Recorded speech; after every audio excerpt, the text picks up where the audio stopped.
అందరికీ నమస్కారం. ఈనాటి ఈ ఆసక్తికరమైన వివరణకు స్వాగతం. ఏమాత్రం ఆలస్యం చెయ్యకుండా నేరుగా విషయంలోకి వెళ్ళిపోదాం. మే 1వ తేదీన వచ్చే పౌర్ణమి ఎంతో పవిత్రమైనది. ఆ రోజే అత్యంత శుభప్రదమైన చండికా జయంతి. అసలు ఆ మహాశక్తిని ఈ పౌర్ణమి నాడు ఆరాధించడం వెనుక ఉన్న ఉద్దేశం ఏమిటి అన్నది మూలాల ద్వారా సేకరించిన ఈ సమాచారంతో వివరంగా తెలుసుకుందాం. ముందడుగు వేసే ముందు మనందరిలో ఎప్పుడో ఒకప్పుడు మెదిలే ఒక ప్రాథమిక ప్రశ్నను గమనిద్దాం. మన దైనందిన జీవితంలో ఎదురయ్యే భయాలను, అకారణంగా వచ్చే శత్రుపీడలను, అలాగే మన చుట్టూ ఆవరించి ఉన్న ప్రతికూల శక్తులను పూర్తిగా జయించడం ఎలా? మానవ జీవితంలో ఇలాంటి సవాళ్లు ఎదుర్కోవడం చాలా సహజం. అయితే ఈ అడ్డంకులన్నింటినీ సమూలంగా తొలగించుకోవడానికి ఒక అత్యుత్తమమైన దైవిక పరిష్కారంగా చండికాదేవి ఆరాధనను మూలాలు సూచిస్తున్నాయి. ఆ తల్లి ఉపాసనతో ఈ సమస్యలను ఎలా అధిగమించవచ్చో ఈ విశ్లేషణలో స్పష్టంగా చూద్దాం. సరే, ఈ వివరణలో మనం ప్రధానంగా 4 అంశాలను క్రమపద్ధతిలో చూద్దాం. అవేమిటంటే చండికా జయంతి విశిష్టత, పూజకు కావలసిన పదార్థాలు, సంపూర్ణ పూజా విధానం మరియు కొన్ని ప్రత్యేకమైన ఆచారాలు.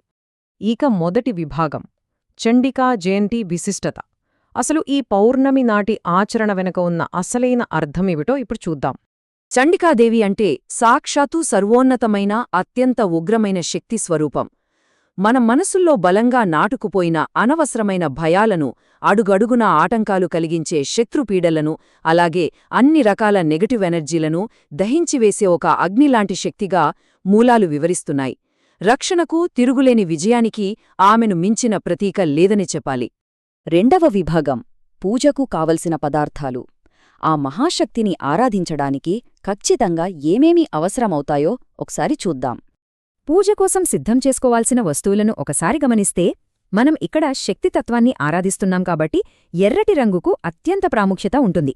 ఎరుపు రంగు చైతన్యానికి ప్రతీక. అందుకే మందారాలు లేదా ఎర్ర గులాబీలు వాడాలి. అలాగే అత్యుత్తమ నాణ్యమైన కుంకుమ, ఆవు నెయ్యి లేదా నువ్వుల నూనెతో వెలిగించడానికి 2 దీపాలు, నైవేద్యం కోసం అమ్మవారికి ఎంతో ప్రీతికరమైన పులిహోర లేదా పాయసం.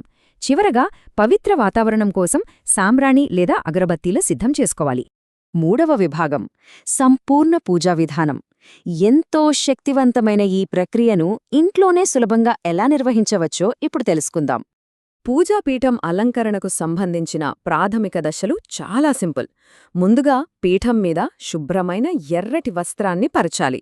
ఆ తర్వాత అమ్మవారి దివ్యమైన విగ్రహాన్ని లేదా పటాన్ని అక్కడ ప్రతిష్ఠించాలి. అనంతరం మనం సిద్ధం చేసుకున్న ఎర్రటి పూలతో ఆ ప్రదేశాన్ని సర్వాంగ సుందరంగా అలంకరించుకోవాలి.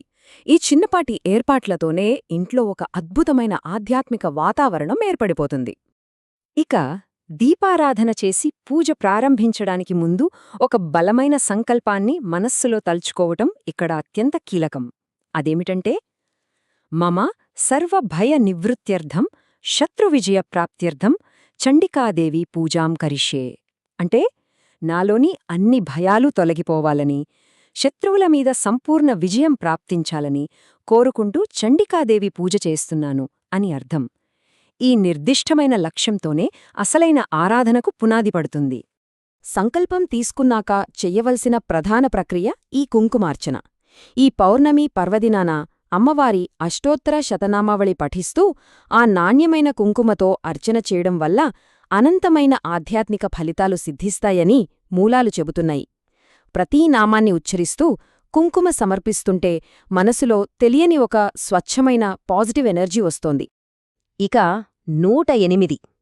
మన ఆధ్యాత్మిక సాధనలో ఈ సంఖ్యకు ఎంతటి విశిష్టత ఉందో ప్రత్యేకంగా చెప్పాల్సిన పనిలేదు కదా. ఇప్పుడు మనం చెప్పుకోబోయే అత్యంత శక్తివంతమైన మంత్రాన్ని ఖచ్చితంగా ఈ 108 సార్లు పఠించాల్సి ఉంటుంది. ఆ విశిష్టమైన మంత్రమే నవార్ణ మంత్రం. ఓం ఐం హ్రీం క్లీం చాముండై విచ్చే.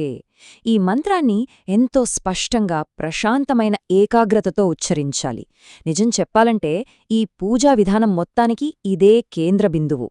ఈ మంత్ర జపంతో లోపల బయట ఉన్న ప్రతికూల శక్తులన్నీ పూర్తిగా పటాపంచలైపోతాయని ఒక ప్రగాఢమైన విశ్వాసం. ఉచ్చారణ ఎంత స్పష్టంగా ఉంటే అంతటి ఫలితం కలుగుతుంది. మంత్రజపం పూర్తయ్యాక సప్తశతి పారాయణంతో ప్రధాన పూజ ముగుస్తుంది. దేవీ సప్తశతిలోని శ్లోకాలను లేదా కనీసం దేవీ కవచం పఠించడం ద్వారా ఈ ఆరాధన సంపూర్ణమవుతుంది. ముఖ్యంగా ఈ కవచ పారాయణమనేది మన చుట్టూ కంటికి కనిపించని ఒక అభేద్యమైన ఆధ్యాత్మిక రక్షణ వలయాన్ని అచ్చం ఒక కవచంలా ఏర్పరుస్తుందని మూలాల్లో చాలా స్పష్టంగా ప్రస్తావించారు. ఇక 4వ మరియు చివరి విభాగం ప్రత్యేక ఆచారాలు. ఈ చండికా జయంతి నాడు విధిగా ఆచరించాల్సిన కొన్ని అందమైన సంప్రదాయాలు ఏమిటో ఇక్కడ చూద్దాం. ఈ ఒక్క రోజులోనే పగలు రాత్రి పాటించే 2 విభిన్నమైన ఆచారాలున్నాయి. ఉదయం పూట సుమంగళీ పూజ లేదా కన్యాపూజ చేస్తారు. అంటే ఒక వివాహిత మహిళకు లేదా చిన్నారి ఆడపిళ్లకు పసుపు కుంకుమ ఇచ్చి నమస్కరించుకోవడం ద్వారా సాక్షాత్తు ఆ అమ్మవారి అనుగ్రహాన్ని ఆహ్వానిస్తారు. ఇక సాయంత్రం వేళ పౌర్ణమి వెన్నెలలో దీపదానం చేయడం మరో విశేషమైన ఆచారం. ఈ దీపదానం ఆచారాన్ని ఒక్కసారి ఊహించుకోండి. సాయంత్రం ఆ పౌర్ణమి చంద్రుని స్వచ్ఛమైన కాంతిలో అమ్మవారిని స్మరిస్తూ ఇంటి ప్రధాన గుమ్మానికి ఇరువైపులా దీపాలు వెలిగించి ఉంచడం, చీకటిని పారద్రోలి వెలుగును శుభాలను ఇంట్లోకి ఆహ్వానించడానికి ఇది ఒక అద్భుతమైన ముగింపు దృశ్యం కదా. ఇది మానసికంగా ఎన్నలేని ప్రశాంతతను ఇస్తుంది.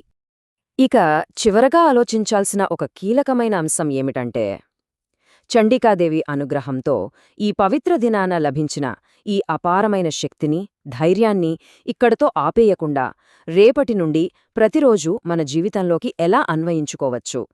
ఈ ప్రశ్నతో పాటు ఆ తల్లి అందరికీ అపారమైన విజయాన్ని ప్రసాదించాలని కోరుకుందాం. అన్నట్లు ఈ గొప్ప మూలాలను పంచుకున్న శిలాశాసనం ఛానల్ ప్రస్తుతం 100 మంది సబ్స్క్రైబర్స్ మైలురాయికి చేరువలో ఉంది. ఛానల్ను సబ్స్క్రైబ్ చేయడం ద్వారా ఈ విశిష్ట సంప్రదాయాలను మరింత మందికి చేరువ చేయడంలో మనం కూడా భాగస్వాములమవ్వచ్చు. మళ్లీ మరో ఆసక్తికరమైన వివరణతో కలుద్దాం.